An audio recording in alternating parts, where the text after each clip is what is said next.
अस्सलाम वालेकुम वरहमतुल्लाहि वबरकातुहू। दोस्तों, आप देख रहे हैं हर्बल सेहत में 50% लोग कहते हैं कि नाफ कुछ भी नहीं होती और 50% लोग ये कहते हैं कि नाफ होती है।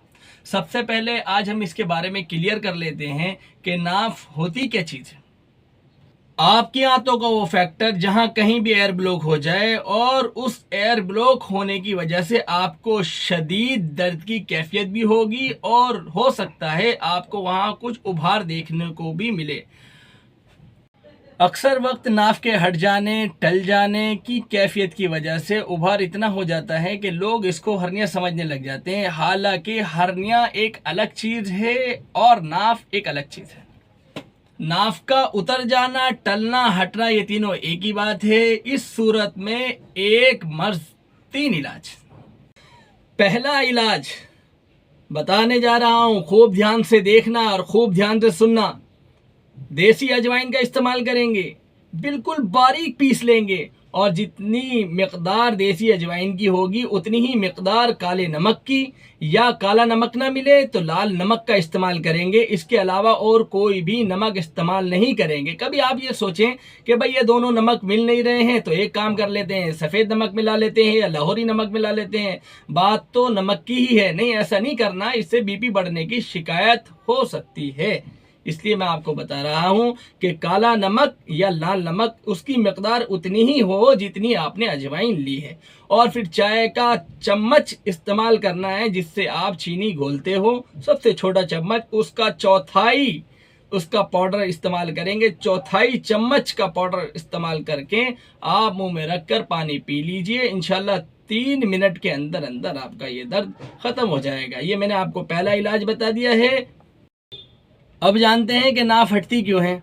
इसका रीज़न ये है कि आप खाना खाते ही फ़ौरन लेट जाते हैं, या आपने खाना खाया गरम, उसके ऊपर पी लिया ठंडा पानी, या आपने एक जल्दबाजी के अंदर फ़ौरन वज़न उठाया।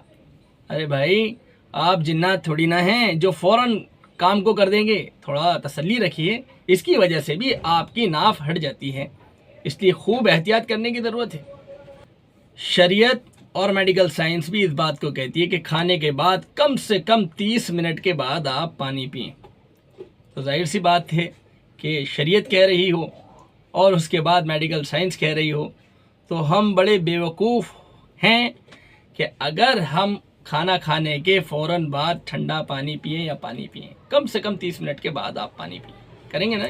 याद रखिएगा, नाफ का टलना मुसलसल आपको बादी बवासीर पर ले जाता है।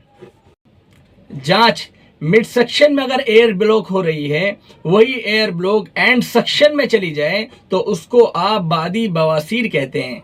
इसलिए मैंने पहला इलाज तो आपको बता दिया है, अब दूसरा बताने जा रहा हूं। ये भी बहुत ध्यान से सुनना और देखना। दूसरा इलाज है फिजिकल का। कि क्या है कि आप अपने मरीज को उल्टा लिटा दीजिए और उसका राइट पैर आप उसको फोल्ड करेंगे, उसके हिप पर लगाएंगे या कमर पे लगाएंगे या कूल्हे पर लगाएंगे। उसको लगाकर आप 25 मरतबा गिने। 25 मरतबा गिनने के बाद छोड़ दें। फिर इसी तरीके से लेफ्ट पैर उठाएंगे और उसके कूल्हे पर लगाएंगे, हिप पर लगाएंगे या कमर पर लगाएंगे, और उसको लगाने के बाद दोबारा 25 तक गिनेंगे और फिर उसको छोड़ देंगे। इसी तरीके से तीसरी मर्तबा दोनों पैर आप उसके कूल्हे पे लगा देंगे, कूल्हे पर लगा देंगे और उसके बाद 25 तक गिनेंगे, उसके बाद छोड़ देंगे। इंशाअल्लाह इससे भी ये बीमारी ठीक हो जाती है। ये आपका फिजिकल टैक्ट है, इससे भी आपका मसला हल हो जाता है, इससे भी नाफ ठीक हो जाती है। तीसरा इलाज रूहानी इलाज का है। रूहानी इलाज वहाँ करें जहाँ आपको ज़रूरत हो। आप अपने मरीज़ से कहें कि अपनी मुट्ठी कस के बीच ले और इखलास के साथ, ईमानदारी के साथ अपनी मुट्ठी को कसकर बीच लें। जब तक वो मुट्ठी को बीचे रखे, आप इतनी देर में सूरह फातिहा पढ़ दें 7 मरतबा। सूरह फातिहा ये है अल्हम्दुलिल्लाहि रब्बिल आलमीन से लेकर वलद्दाल्लीन तक, और इसको पढ़कर पानी में दम करके मरीज को पिला दें। इंशाअल्लाह इससे भी शिफा हो जाएगी, इससे भी नाफ ठीक हो जाती है। آپ سے گزارش ہے آپ میرے چینل کو ہربل صحت چینل کو سبسکرائب کریں، لائک کریں، بیل آئیکن دبانا نہ بھولیں۔ پھر ملاقات ہوتی ہے انشاءاللہ نئی ویڈیو کے ساتھ۔ السلام علیکم ورحمۃ اللہ وبرکاتہ۔